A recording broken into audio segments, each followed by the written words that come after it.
Yeah, I totally agree with you. But again, I think going back to the point which you made very well is he knows how to build a coalition or bring people around who will help him get the results. He doesn't expect to be the best in everything. And that's the secret of people in business. When they are not good at something, I know myself, that things which I'm not good at, I hire them out, bring other people for advice, because I know to get things done, I alone cannot do it. And that principle he understands very well, because repeatedly when you ask him in his interviews or somebody points out an observation, he keeps saying, I'll bring a General MacArthur. He talks about who he will recruit in order to help him get the goals. That mentality is sadly lacking in the world of politics we live in. Minesh, this is Phil Stargell. Quick question about the comment that Trump made, not Trump, but I think it was Oprah Winfrey, wasn't it? Yes, that was Oprah Winfrey. She said that it doesn't pay as well. Well, the Clintons have disproved that statement. I mean, it is obscene what they've gotten away with in terms of how much money they've raised and how they've used the presidency and then after it, and I still would like somebody to tell me the difference of what the harm that has been done to this country with coal when Clinton took all of those that low sulfur coal out of Utah and put it into a national park and open up the market for Indonesia's low sulfur coal. That and what was the profit that he made out of that deal? Because I still believe that is the real input of all of the millions that they've got in that foundation. Well, thank you for mentioning that. Did you have any specific question, or you wanted me to comment on that? Well, I want proving the theory of there is no money there. well, see, but it also allowed the Obama administration to hit us with the coal thing too, because now we see our prices of energy go up because of the statement that that Obama made about if you want to build another coal producing thing, you are going to have to, bankrupt yourself, with using coal. And the Clintons set that up by taking this out. And this whole environmental thing, this whole thing is a direct result of the Clinton administration. What I think on the big picture side of that, Phil, is that we see that an anti-American sentiment has been in existence at the highest level of our government for a very, very long time, and that is another admirable quality about Donald Trump, is that he seems to truly want to make America great again.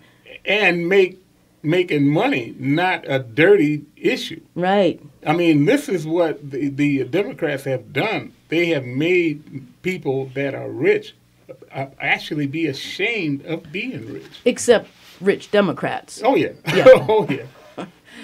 Minesh, you also say in your book that high achievers fail as managers, and that kind of concerns me as well. In fact, I will say that as a successful businessman, Rick Snyder is failing as a governor because it seems like his concept is now that the government is his business. So he is in the business of making government grow. Yeah, that is very sad to see that, because so let's separate the two things. A leader provides the vision, the why we should do something, the bigger picture. Right. The manager helps implement the details. So Trump is essentially a leader. He's not necessarily a manager. What he does as the leader, he hires and brings in managers who help him get the details done. Because you can hear from everything he says, he never really talks about details to the level that people would expect him to. But that's not what a leader concerns himself with. Now let's take a look on the other side with Rick Snyder. Rick Snyder is an accountant. Let's remember his background. he is more of a detail person than the visionary leader person. Right. Which is why it is easy for him to focus on the minutia, the smaller details, the numbers, the finances, in order to get things done. Instead of looking at saying why it should be done, he focuses on how it needs to be done. He is still effective because he is, in terms of quality of leadership, definitely stronger than the people around him. Yeah. That is why he's able to give the direction to the people. But his quality of leadership is very different from somebody like Trump, who obviously understands that you should focus on the bigger picture of why something needs to be done before you decide on how it needs to be done. You know, that's exactly what I said a couple of weeks ago on our show here this morning, and this is Art of Michigan, and we are heard every Saturday morning from 7 until 8 on Wham Talk 1600. We're glad that everyone is joining us, and we would like to get some calls from our audience. We can you can join in the conversation by dialing 1-734-822-1600. That's 734-822-1600. But what I said a couple of weeks ago, I'll go back to, is that there's only a couple of men on the stage of these 17 people, or men and lady, that are visionaries. Donald Trump, Ted Cruz, to me, are visionaries, possibly Ben Carson. But the other 15, 14, maybe now 13, because Rick Perry dropped out, are accountants, or you know, they're good. They would be good administrators, not good leaders. I want a visionary. That's why I'm inclined to look seriously at Donald Trump, Ted Cruz, possibly Ben Carson, even though I have to say I don't like some of the positions that Ben Carson has been pronouncing lately. Minesh, what is your thought about who you would like to see president? My personal favorite is Ted Cruz, and your next speaker, Senator Colbeck. The previous speaker before, Wendy Day, we are all on the same boat here, because people who are conservative consistently, even Glenn Beck, as you might have heard of, and so on and so forth, we know we are looking for somebody who has a track record of being consistent with conservative principles, number one. Number two, we are looking for somebody who understands the mechanics of the government enough to find ways around, like obviously Obama does, right? Yes. And the third thing is somebody who knows that if there is difficulty, he will stand alone in the storm. And Ted Cruz has proven that to be true as well. Because one of the questions I have not seen any interviewer ask, any candidate, is this: we know what you will do as a president. You are making all these promises and speeches. We also know what you did in the past. So let's not have any questions about that.